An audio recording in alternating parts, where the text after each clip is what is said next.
Vous écoutez l'ambition au féminin, épisode 144, et aujourd'hui, on s'entretient avec Hélène Sarah Bécotte pour savoir comment calculer sa réelle capacité dans son business. Mon nom est Tatiana Saint-Louis et j'anime l'ambition au féminin, un podcast pour toutes les femmes pleines de vision, de talent et de drive qui désirent redéfinir le succès selon leurs termes et leurs conditions. Chaque semaine, j'explore seule ou en présence d'invités les thèmes entourant la réussite professionnelle et personnelle. Mindset, productivité, leadership, branding personnel, c'est le rendez-vous pour réfléchir à la façon dont tu veux vivre ton plein potentiel et laisser ton empreinte dans le monde.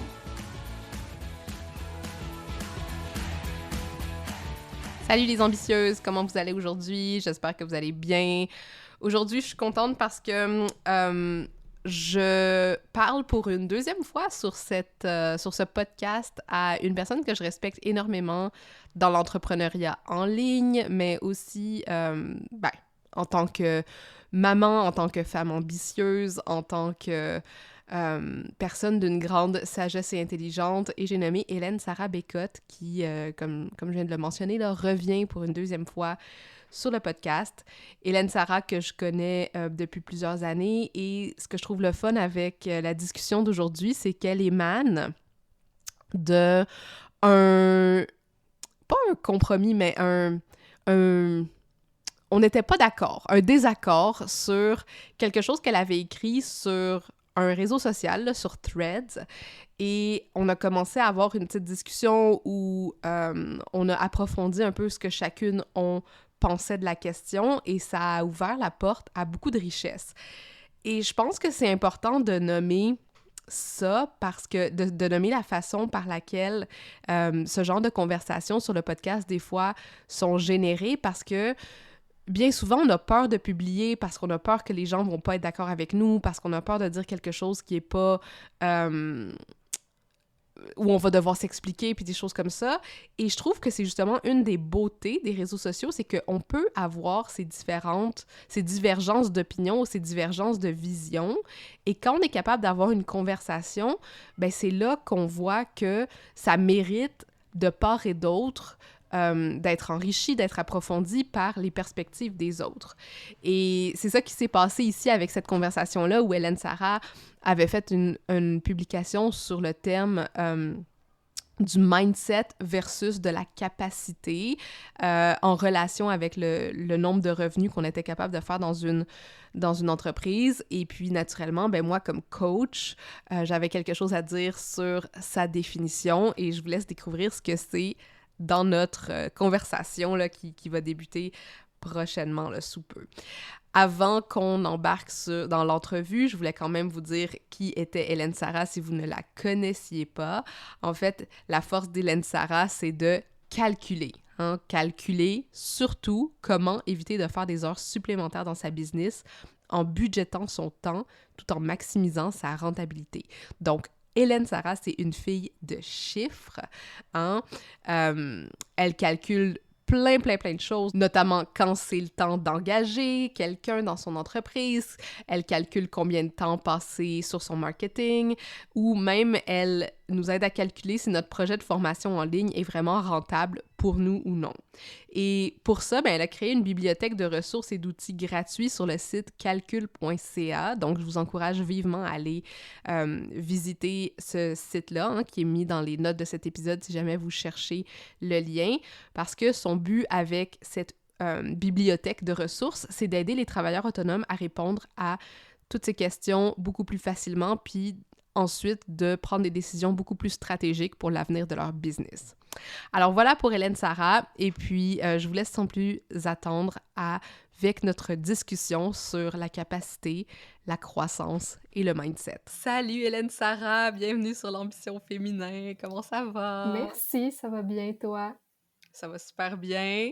C'est ta deuxième fois sur le podcast. Ouais, ça fait longtemps quand même. Ça faisait longtemps, mais c'était quand même... C'était dans le temps où je faisais plus d'entrevues, je pense. Puis là, je suis contente de reprendre le rythme avec les entrevues, et que cette personne, ce soit toi qui va briser la glace des entrevues.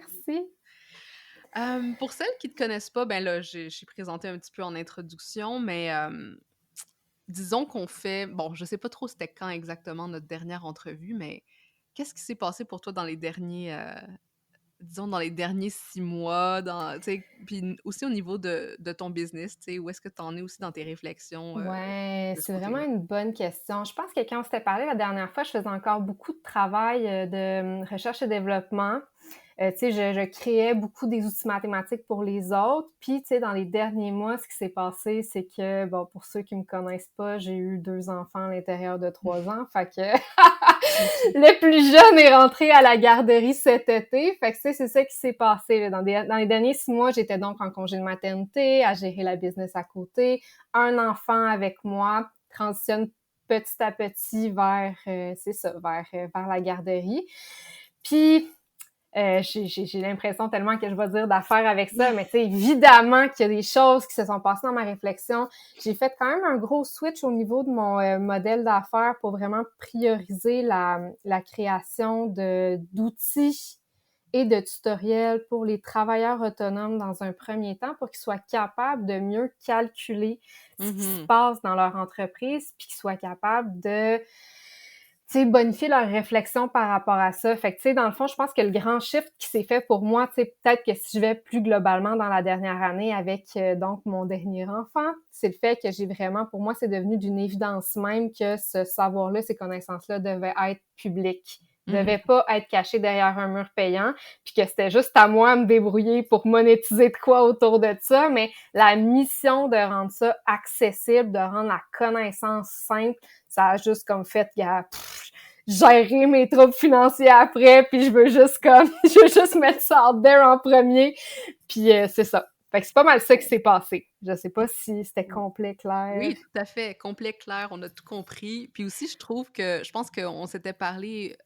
sais, beaucoup plus en détail il y a quelques années, où tu étais encore justement dans l'opérationnel avec des entreprises, tu sais, qui faisaient du prototypage, puis des choses Ouais, comme ça. Puis là, ouais, maintenant, tu as fait ton switch vers des travailleurs autonomes. ouais. Mais c'était déjà préexistant à ce moment-là, mais là, tu es vraiment Oui, allé all-in, là. ouais, exact. Tu sais, c'était vraiment un concept que j'avais tellement envie d'aborder, mais je pense que je savais juste pas trop comment le faire. Puis je pense que j'avais besoin d'avoir mes propres expériences, disons, avant. Mhm. Fait que c'est ça. Fait que avoir vraiment tu sais, je pense qu'à une certaine époque, tu sais, j'ai eu des employés, j'avais vraiment plus une petite agence boutique de consultation. Puis ça m'a vraiment permis de tester justement les limites de mes équations puis comment ça pouvait m'aider à prendre des meilleures décisions, là. Fait que là, c'est ça. Là, maintenant que j'ai observé, je peux conseiller, si on peut T'as dire. observé, incarné, et là, genre, tu peux Ouais, conseiller. ouais, Ouais, bon, puis bon, moi, je suis beaucoup ton contenu, je suis abonnée à ton infolette, je suis dans ton groupe, Calcule-moi ça, ouais, quand même, donc je suis ton travail de près parce que je le trouve intéressant, même si, bon, on a des cibles parfois, adjacentes, mais différentes un peu. ouais. Mais récemment, on était sur Threads et Mhm. tu avais fait une publication qui, m'avait fait, tendre l'oreille, disons, et je Ouais, vais la lire parce que Threads, c'est pas des longues, longues publications, mais c'est ça ouais, qui m'a inspiré cette invitation-là, de vouloir t'inviter ici pour qu'on en parle parce que ta publication disait: «Ton mindset n'a rien à voir avec la capacité de ton entreprise à pouvoir supporter 10 000 $ de revenus par mois», et entre parenthèses, «et les clients plus la charge de travail que ça implique. C'est 2 enjeux séparés». OK? ouais, Puis là, pour ceux qui ont besoin de le entendre, là, je le fais rapidement, là. Ton mindset n'a rien à voir avec la capacité de ton entreprise à pouvoir supporter 10 000 $ de revenus par mois et les clients, la charge de travail que ça implique. C'est 2 enjeux séparés. Puis j'ai trouvé ça intéressant parce que, de mon côté de coach, ouais. ben, je trouvais ça intéressant de voir le terme capacité et mindset comme séparés, vu que pour beaucoup, le mindset, hein, c'est un type de capacité ou de développer un type de capacité. Donc, j'aimerais Ouais, qu'on commence avec comment toi, tu comprends le terme capacité et la nuance ouais. que tu fais avec une capacité qui serait plus émotionnelle ou psychologique du type. Ouais, c'est tellement... En fait, le mot capacité peut tellement avoir plusieurs angles là-dedans, puis c'est ça qui, tu sais, je comprends tellement... Je pense de la façon que tu l'as reformulé, je comprends vraiment à quel endroit ça a pu faire comme... Tu sais, il y a vraiment de quoi de chaud là-dedans. La capacité, dans un langage qui est plus opérationnel, hein, parce que moi, c'est ce que je fais. Je calcule les opérations de la business. La capacité, c'est la quantité de travail ou de valeur qui est réalisable par le monstre qui est l'entreprise. Si je peux dire ça comme ça.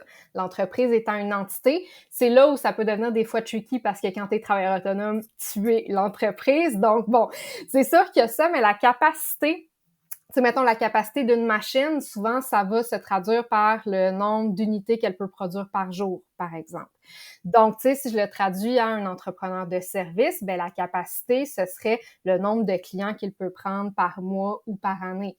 Puis, évidemment, quand tu as un nombre de clients maximal par année que tu peux prendre, ben nécessairement, tu as un montant de chiffre d'affaires maximal que tu peux atteindre par année. Fait que pour moi, c'est vraiment c'est une borne, la capacité est une borne supérieure de valeur que tu peux créer dans ton entreprise. Évidemment, c'est pas absolu, mais c'est en fonction de ta structure actuelle, donc en fonction de tes prix, en fonction de tes processus, tu sais, en fonction de qu'est-ce qui sont les petits éléments qui composent ton entreprise. Puis la capacité, ça, je pense que c'est un truc que j'avais aussi nuancé. La capacité, c'est vraiment un fait qui est ici et maintenant. Donc, ta capacité aujourd'hui peut être différente de ta capacité demain, surtout si tu mets en place des améliorations, par exemple. Fait que ça, c'est un élément qui peut le faire varier. Puis là où la capacité émotionnelle, tu sais, là, je comprends qu'il peut avoir une petite zone d'ombre, c'est que clairement, des fois, tu sais, par exemple, je prends peut-être plus l'aspect fatigue qui me touche beaucoup. L'aspect fatigue qui, évidemment, pénalise ma capacité émotionnelle va nécessairement affecter ma performance et donc va affecter la capacité opérationnelle de mon entreprise. Mais tu sais, je pense que ici, il y a quand même une espèce j'allais comme faire un mime de glissade, là. Il y a comme plusieurs petites affaires à considérer. Tu sais, j'irais pas jusqu'à dire que capacité émotionnelle égale capacité opérationnelle, mais clairement, tu sais, disons, dans la notion de ma capacité opérationnelle d'aujourd'hui, pour savoir c'est quoi le maximum de valeur que je suis capable de créer, j'ai besoin de regarder ma ressource principale qui est moi-même et elle, c'est quoi sa capacité aussi. Fait que je sais pas si cette nuance-là, tu sais, parce que, mettons, dans mon cas, la fatigue, ben ça va me prendre, l'impact que ça a, c'est que ça va me prendre plus de temps pour effectuer la même tâche. Donc, si j'ai besoin de plus de temps pour faire une tâche, ça fait en sorte que je peux en faire moins de tâches, tu sais. Fait qu'il y a ça. Fait que la capacité, il y a ça, puis tu sais, je comprends que la capacité, plus dans un contexte, tu sais, c'est ça, mindset, ben souvent, ça va être « je suis capable de ». Oui, puis moi... Tu sais, souvent, moi, je vois la capacité comme je suis capable de me régulariser à travers un plus grand range d'expérience.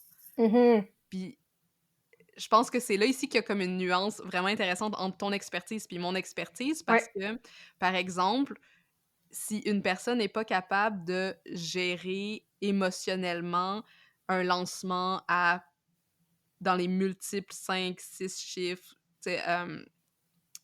etc., là, parce que les hauts et les bas émotionnels qui viennent avec le risque et avec le potentiel échec et avec toutes ces choses-là, c'est un type de capacité qu'on développe et qui parfois nous met des plateaux ou des bloquants qui nous empêchent d'aller vers la capacité de notre entreprise jusqu'à un certain point. Ouais, absolument. Puis tu sais, je pense en fait que ce qui me... Tu tu sais, la réflexion initiale m'est venue du fait que je trouve que, ben, tu sais, déjà, le concept de capacité que j'amène, genre, à toutes les fois que j'en parle, les gens sont comme «Ah, tu peux le calculer!» On dirait qu'il y a comme quelque chose de juste comme les gens réalisent même pas qu'ils peuvent clairement définir c'est quoi leur plateau de revenus, tu sais. Puis tu sais, il y a ça d'un côté, puis de l'autre, il y a tellement, le mindset, c'est tellement à la mode, puis on est tout le temps, c'est comme si le mindset était le premier pas, en fait, alors que ce n'est pas le premier pas. Tu sais, d'un côté, je veux dire, si ton entreprise n'a pas les infrastructures pour t'amener à 10 000 $ de revenus par mois, travailler d'abord sur ton mindset ne te fera pas aller à 10 000 $ par mois. La première étape, c'est de comprendre que tu ne peux pas, en ce moment, d'y accéder, investiguer c'est quoi les différentes actions que tu pourrais mettre en place. Puis là, pour les mettre en place, va travailler ton mindset, tu comprends? Mais tu sais, l'un et l'autre sont extrêmement importants, là, tu sais. Jamais, au grand jamais, j'irais dire que de pas travailler son mindset, c'est genre la chose à faire. Oublie, là. Je veux dire, c'est vraiment important que, tu sais, tu sois capable de regarder les actions puis de les opérationnaliser de façon comme à tête reposée. En tout cas, peu importe, je sais pas si je le... Mais c'est ça. Fait que, tu sais, pour moi, en fait, c'est peut-être que j'ai été harsh dans ma façon de dire que ton mindset n'a rien à voir avec la capacité de ton entreprise à pouvoir supporter 10 000 $ de revenus par mois. Mais dans l'optique où 10 000 $ par mois, c'est un fact opérationnel, ben, tu sais, il y a ce check-up-là à faire avant, puis il y a personne qui le fait. Tout le monde va travailler son mindset avant de réaliser c'est quoi qui est possible avec leur entreprise. Puis tu sais, je pense une chose que j'aimerais rajouter là-dessus, c'est que des fois, en fait, d'investiguer ce que les chiffres disent, ça te permet de réaliser que ton problème, c'est le mindset, justement. OK? Je te donne un exemple. Tu sais, mettons, hein, je vais revenir, je vais vraiment me prendre comme mon sujet d'étude de cas aujourd'hui, OK? Donc là, tu sais, comme je disais, je suis bien fatiguée ces temps-ci. Fait que, tu sais, il y a eu certaines périodes, évidemment, qui étaient plus lentes. Puis là, rajoute à ça le fait que je veux juste donner mon savoir gratuitement, qui, clairement, économiquement, à court terme, est pas une idée géniale. Mais bon, ça, on repassera sur mes choix de carrière. Tu sais, je me suis rendu compte à un moment donné, en faisant ma planification, que je ne faisais pas mon entreprise avait la capacité de générer plus d'argent que ce que je faisais en ce moment. Puis que les actions que je posais étaient celles d'un chien perdu, littéralement. En observant mes chiffres, puis tu sais, je veux dire, c'est ça que je fais dans la vie, OK? Je sais regarder des chiffres et identifier c'est quoi les actions qui ont le plus fort potentiel. Puis je me suis rendu compte que je m'obstinais à faire des actions avec un potentiel pourri, parce que j'étais dans une loupe de hamster, parce que j'étais tellement fatiguée, parce que j'étais tellement juste dans le hustle, puis comme, tu sais, quand t'es fatigué, tu deviens vraiment perdu, puis t'es pas là, puis tu fais pas justement l'exercice de t'asseoir, puis de juste comme faire puis de travailler sur c'est quoi qu'il faut que je fasse, c'est quoi mes capacités. Puis là, tu sais, il a fallu vraiment que je m'auto comme cadre, donc à travailler mon mindset pour être capable de faire « OK, mais là, c'est parce que tu as le choix. Soit tu acceptes le fait que tu es un chien perdu en ce moment, ou tu mets des actions pour atteindre la capacité opérationnelle de ton entreprise, tu comprends? Fait que c'est là où les deux apportent un élément qui est différent, mais je veux dire, la capacité de ton entreprise à pouvoir supporter 10 000 $, même si ton mindset n'est pas là, ton entreprise a quand même une capacité par elle-même à générer ou pas ce chiffre d'affaires-là. C'est ça. Elle est là dans le modèle que tu as choisi. C'est ça, c'est exactement ça. Tu as choisi une forme pour vendre tes services ou tes produits, puis tu sais, ça a ses limites. Ça a juste ses limites, tu sais, c'est pas vrai. Il y a littéralement aucun modèle d'affaires qui est ce qui est la balle infinie, là. Ben, c'était ça une de mes questions. Oui, finalement, j'ai trouvé une plug. On parle souvent de la croissance exponentielle, puis les revenus exponentiels, puis blablabla. Tu sais, c'est comme cette espèce de discours pays des licornes là, qu'on entend. Puis je pense que ça parle aux gens parce qu'ils ont l'impression qu'à un moment donné, ils vont taper dans ce modèle d'affaires où il n'y a plus de plateau, mais selon ce que tu dis, ça n'existe pas, ça. Il y a toujours un plateau. Sais-tu pourquoi? Parce qu'il y a toujours un nombre limité de gens qui existent. OK? il va toujours avoir, pour le type de produit ou service que tu vends, une quantité maximale, donc limite, de clients potentiels. C'est ça. Tu sais, je veux dire, si tu veux des revenus illimités, t'as juste à arrêter de mourir. Comprends-tu? Non, mais c'est ça, tu sais, je veux dire, c'est vrai, là. Même les plus grosses entreprises ont un chiffre d'affaires maximal. Puis genre, on va exagérer, OK? Mais une entreprise qui aurait le monopole de littéralement toute l'économie terrestre aurait quand même un cap. Puis c'est quoi? Ben, ce serait l'argent qui existe sur Terre. Il existe des limites supérieures. Puis ces limites supérieures-là vont varier en fonction de à qui tu t'adresses dans un premier temps. Fait que là, ça pour moi, c'est vraiment, tu sais, la limite universelle que genre, oui, tu peux augmenter tes revenus, OK? Oui, tu peux avoir une croissance exponentielle, donc tu peux augmenter tes revenus. Mais de là à croire que c'est infini, genre, sérieux, c'est comme, genre, mathématiquement, c'est impossible. Genre, in real life, là, dans la vraie vie, là, il y en a un cap, tu sais. Ouais, parce que je pense que ça aussi, c'est une mauvaise compréhension du concept de exponentiel. Parce que dans exponentiel, il y a comme quelque chose d'infini. Ben, ouais, je c'est me ça. rappelle de mes mathématiques. C'est quelque chose d'infini. Ouais, c'est ça. Puis tu sais, tu peux avoir une croissance, mais à un moment donné, si cette croissance-là, elle atteint le bassin de clients maximal, tu vas avoir un plateau. Puis ça se pourrait qu'année après année, tu continues de faire cette même quantité maximale-là d'argent, mais ça reste que ton entreprise, au lieu d'être en phase de croissance, tu vas être en phase de stabilisation. Puis à ce moment-là, la seule manière de continuer à faire des revenus, ça va être de trouver un nouveau marché. Ça va être de, tu comprends, ça va être de diversifier. Puis, tu sais, regarde les plus grandes entreprises au monde, il n'y en a pas une qui ne vend qu'une seule chose. Si tu veux être une grande entreprise, tu n'as pas le choix d'avoir un portfolio diversifié. C'est ça qu'ils font, tu sais, les multinationales, là, ils ont littéralement un portfolio de marques. Ouais.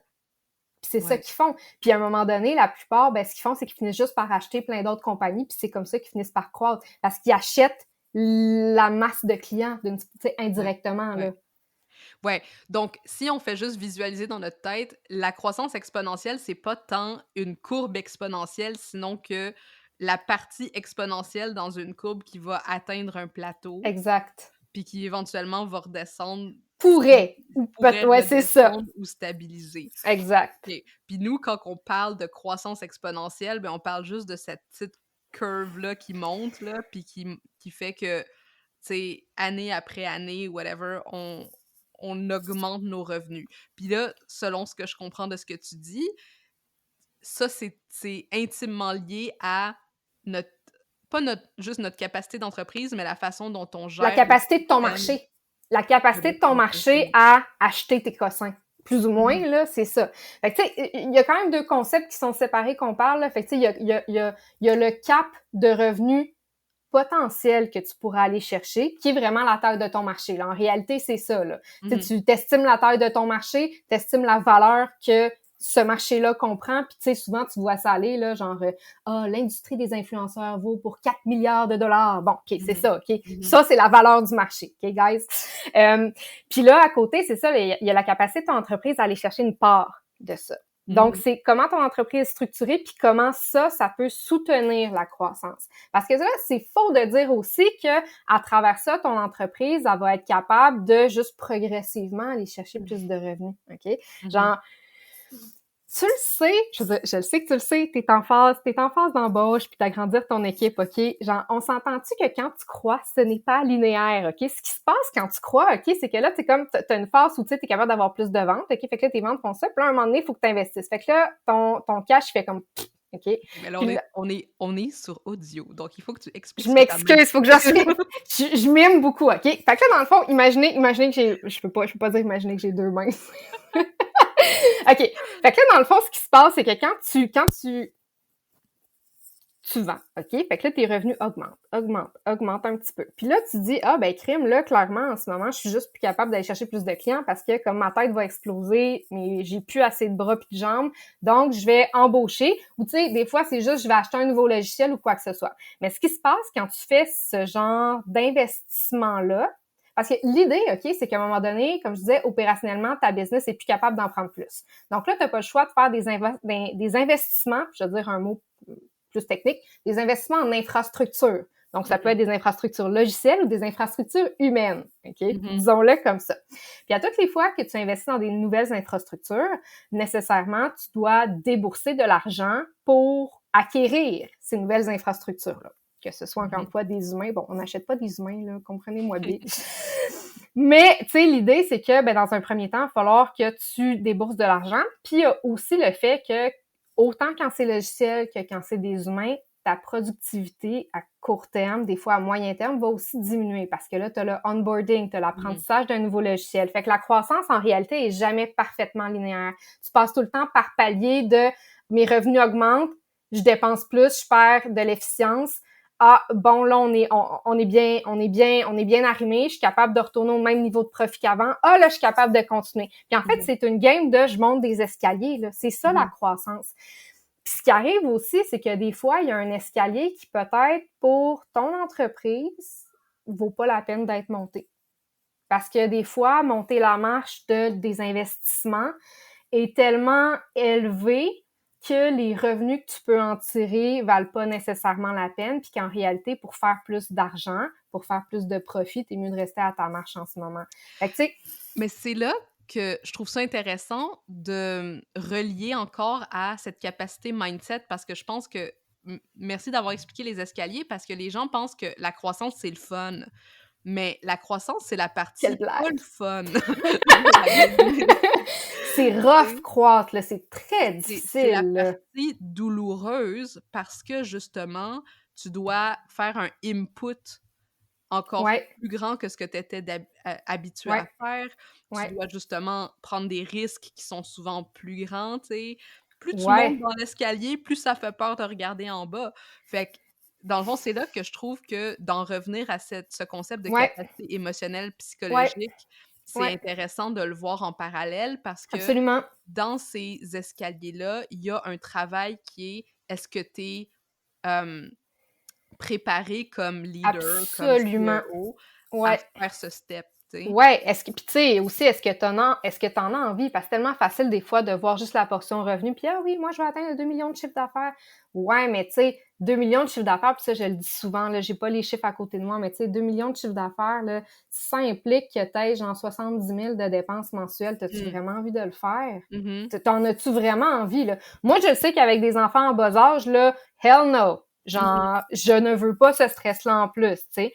Fait que tu sais, oui, puis je pense que c'est là aussi que les deux, donc la capacité opérationnelle puis le mindset deviennent tellement importants ensemble où, tu sais, d'un côté, tu calcules la capacité de ton entreprise en ce moment, tu observes que ta capacité est atteinte, tu calcules qu'est-ce que ça te prend pour aller plus loin avec ton entreprise au niveau opérationnel, donc c'est quoi les coûts, c'est quoi le temps qu'il faut que j'investisse. Puis là, tu fais le check-up avec ton mindset. Est-ce que j'ai de quoi aussi investir de mon côté à moi, à l'intérieur de moi, pour être capable de amener ça à la prochaine marche, tu sais. Mais c'est ça, c'est vraiment une game de ping-pong, là. Mais tu sais, encore une fois, l'idée que le mindset est l'unique solution à ça, non. Sorry, mais non, là, pour croître, tu as vraiment besoin de savoir qu'est-ce qui se passe au niveau de l'intérieur de ta business. Puis tu sais, je pense que c'est pas pour rien, là, tu sais, toutes les,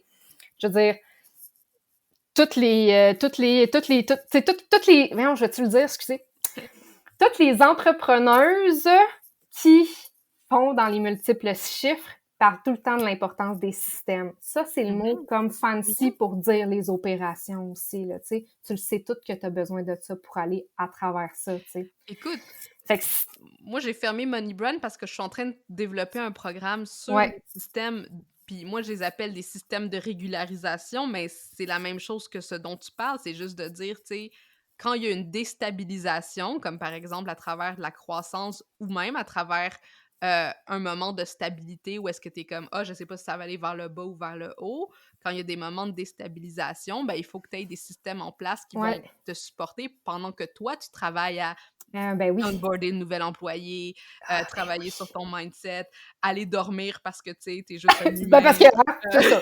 C'est quand même le fun une fois de temps en temps.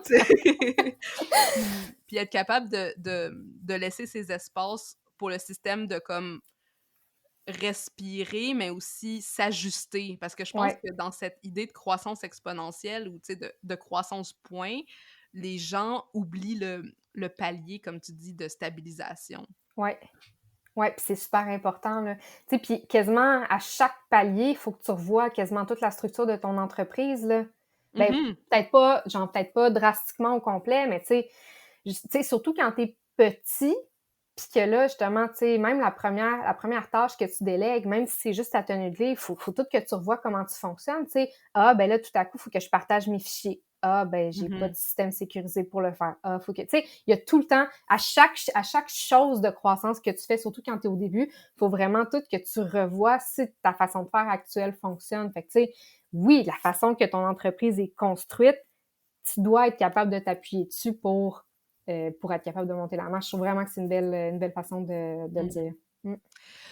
Puis toi, dans ton entreprise à toi, parce que, bon, tu sais, t'as tes 2 enfants en bas âge, puis, Ouais. tu sais, ça a été comme une game quand même assez intense dans les dernières années. Ouais. Hem, est-ce que c'est au moment où t'étais d est ben, je dis pas que tu y as pensé pendant le congé de maternité ou peut-être, genre, tu sais, à ta capacité, mais quand tu as fait ce changement de positionnement, est-ce que c'était en lien avec ton changement aussi, au niveau de ton rythme de vie, puis au niveau de ce que toi, tu pouvais évaluer qui était ta capacité personnelle à être présente pour ta business?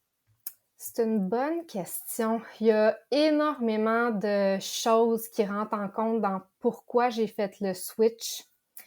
Puis tu sais, une de ces, mon Dieu, c'est ça, c'est qu'il y en a, ça a comme été un choix qui s'imposait de lui-même parce que Mmh. tout me disait que ça fonctionnait pas, là, tu sais. Tu sais, si je peux juste faire le tour un petit peu des choses qui se passaient. Tu sais, moi, ce que j'aime, c'est vulgariser, c'est créer, c'est mathématiser des choses. Puis là, tu sais, dans la structure que j'avais créée, peut-être, je vais revenir un petit peu de pourquoi c'était peut-être trop à la hâte. Ben, j'étais rendue gestionnaire de projet dans mon Mmh. entreprise. C'est pas quelque chose qui me plaisait. Je n'aimais pas ce rôle-là.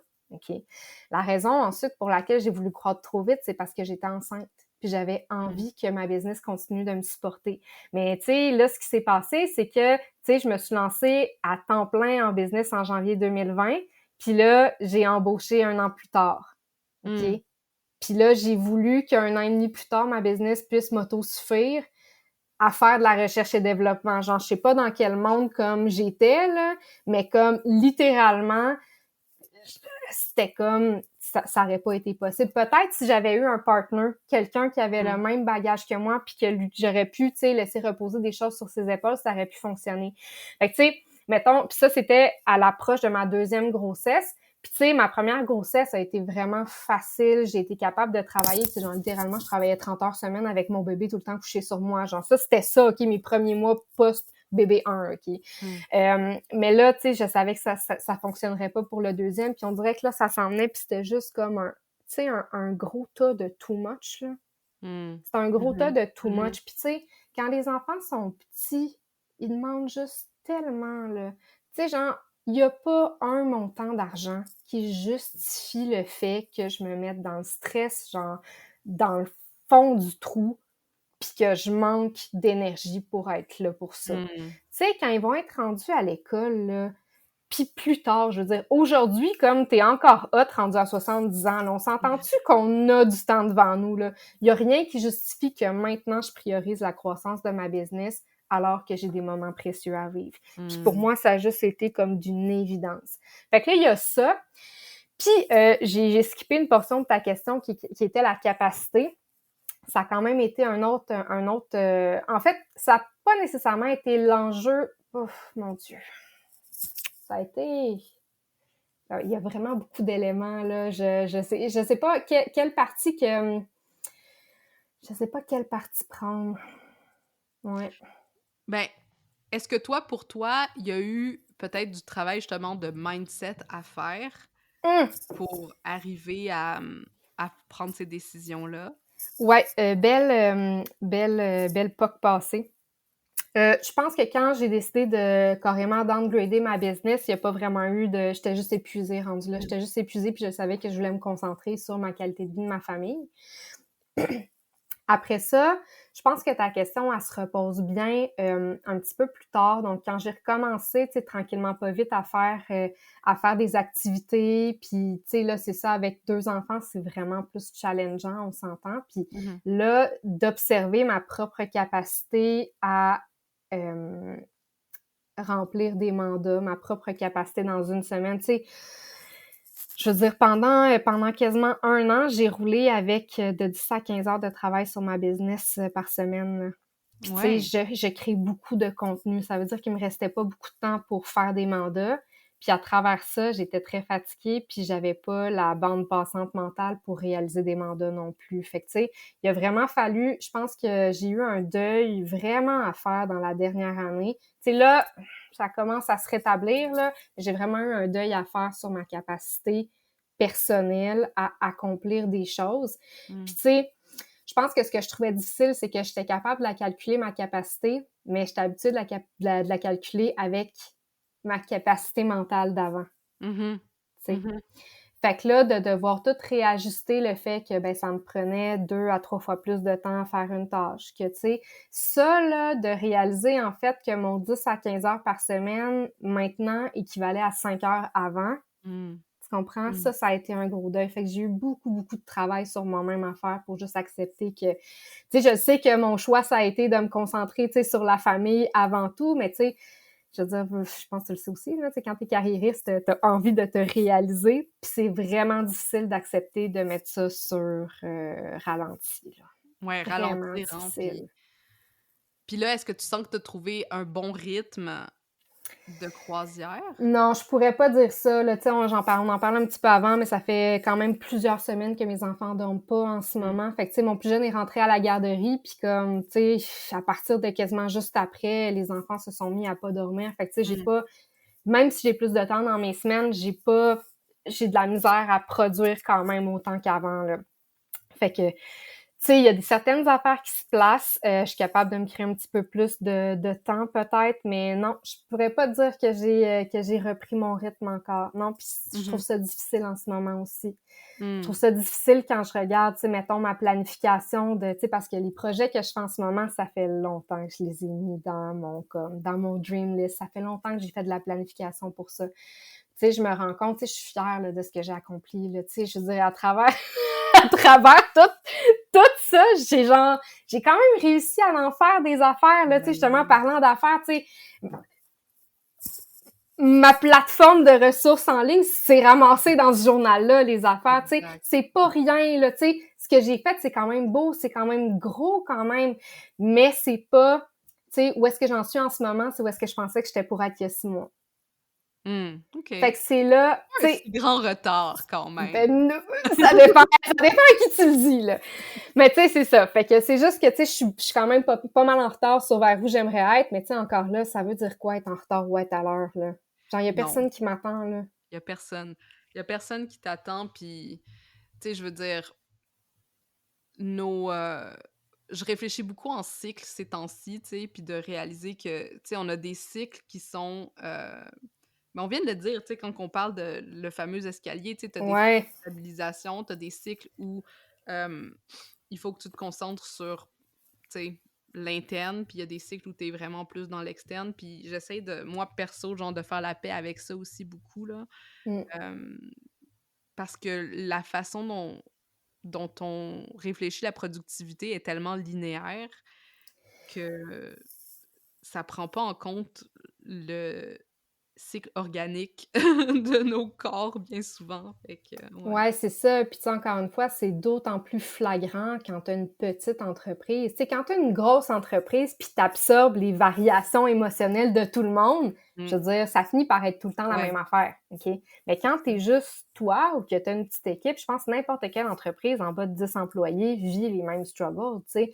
Un impact sur toi impacte juste tellement beaucoup la business que là, tu n'as pas le choix de le prendre en compte, là, tu sais. Ouais. Non, tout à fait, tout à fait. Puis, dans tes calculs, là, si on veut laisser les gens peut-être avec des pistes, peut-être d'application, des choses comme ça, Ouais. tu sais, justement, là, tu as parlé du 10 à 15 heures semaine, puis je pense que tu as quelques articles qui sont intéressants sur cette notion-là, hein, parce que Ouais. tu parles beaucoup aussi ces temps-ci d'entrepreneuriat à temps partiel, puis de ces types de conciliation-là, même si, bon, c'est peut-être pas le terme. Je sais pas si tu utilises ce terme-là dans ton vocabulaire. Ça peut être conciliation, oui. Mais, tu sais, parce que là, j'ai l'impression qu'on a parlé d'une troisième capacité qui est comme notre capacité énergétique aussi. Là, ben, est difficile des fois à calculer, à moins que... Moi, perso, j'aime suivre mon cycle menstruel au moins pour avoir une petite idée là, de où on suit, mais quand on a des... Tu sais, avec tes enfants, c'est presque impossible de savoir qu'est-ce qui va se passer, tu sais, dans leur réalité, puis comment tu vas devoir être présente avec eux. Fait que je pense que ça, c'est peut-être le grand inconnu là, dans ce qu'on a discuté, tu sais. Ouais.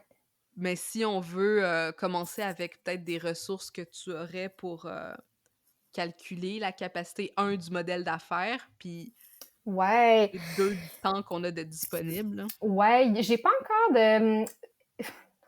Un jour, quand j'aurai le temps, j'aimerais ça vraiment faire quelque chose de super intégré qui est capable de te mener comme pas à pas à travers les différentes étapes.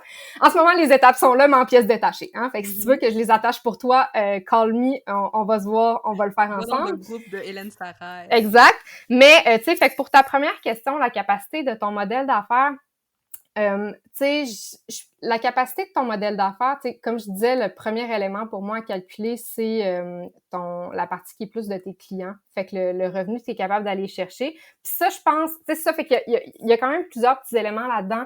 Celui-là, c'est en fonction de tes actions que tu poses, de visibilité, marketing, combien d'argent tu es capable d'aller chercher avec ça. Parce que là, ça, c'est peut-être un autre aspect de la capacité. Tu sais, en fait, il y a la capacité de ton entreprise à produire. Je vais reprendre une usine, OK, comme exemple.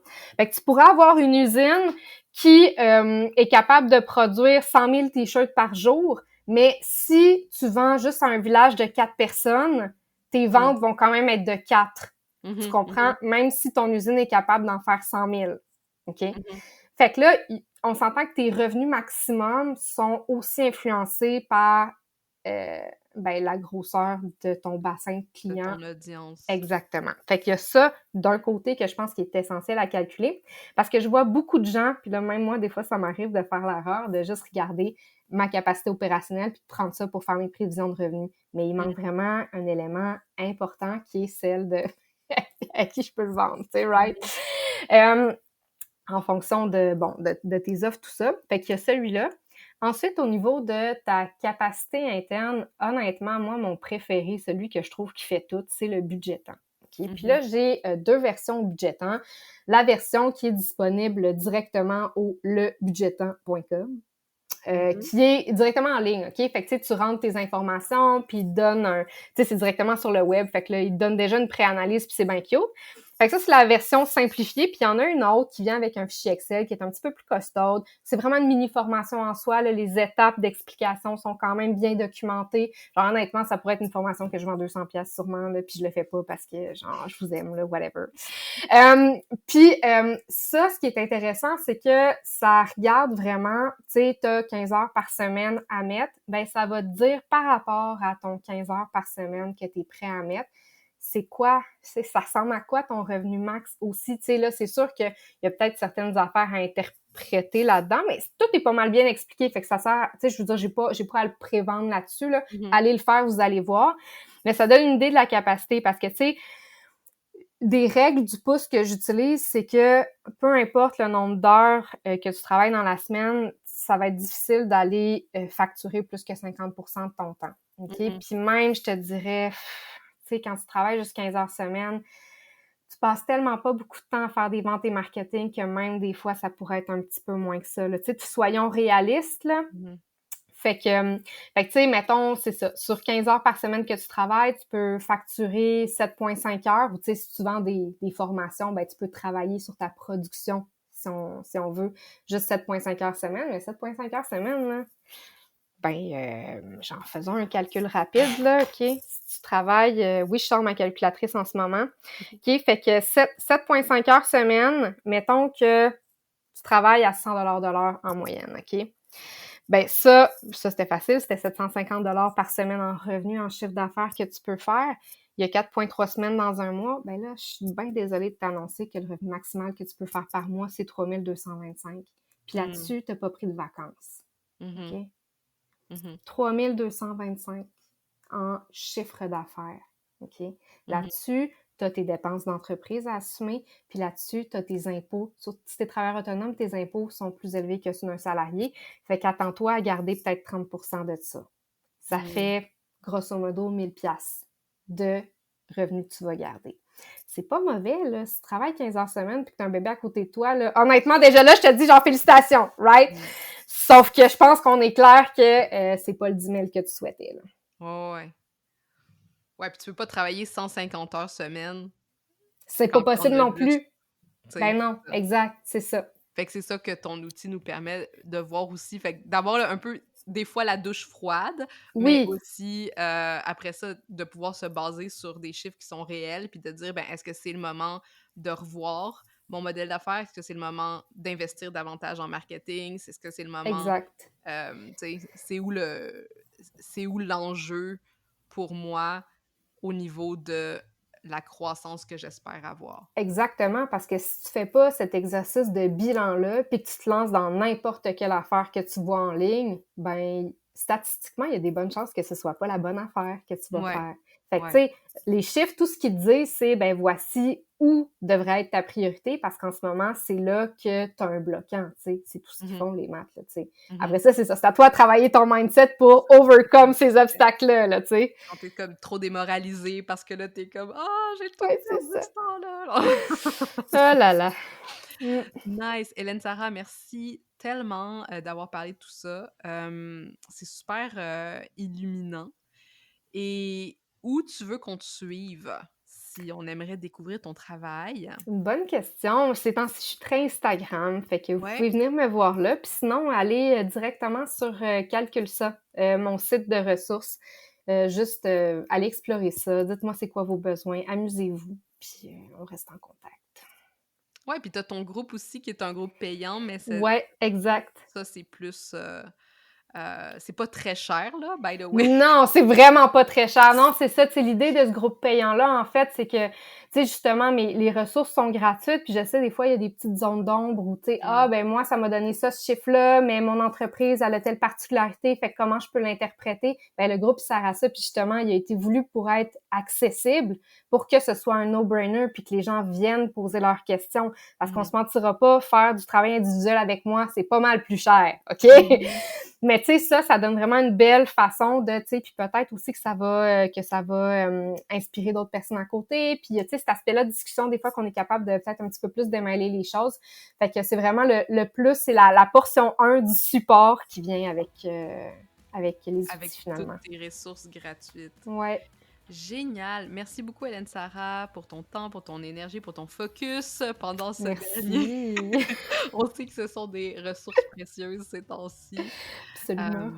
Donc, merci encore. On va mettre les liens vers le budget temps, vers ton Instagram, puis ton groupe. Excellent.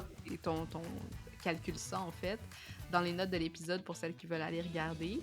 Et puis, on se dit à bientôt, j'espère. À bientôt, merci. Hey! T'es encore là? Ça veut dire que l'épisode t'a plu. C'est vraiment cool, ça. Est-ce que je peux te demander quelque chose maintenant? Aide d'autres femmes comme toi à découvrir le podcast en déposant des étoiles d'appréciation pour l'ambition au féminin. Sur Apple Podcast, c'est facile, défile tout en bas de la page de l'émission où tu vois les avis et tape sur le 5 étoiles pour faire exploser mon cœur de joie. Sur Spotify, c'est encore plus simple. Navigue sur la page du balado et tape l'icône en étoile en bas de la description. Merci d'avance, je t'apprécie beaucoup.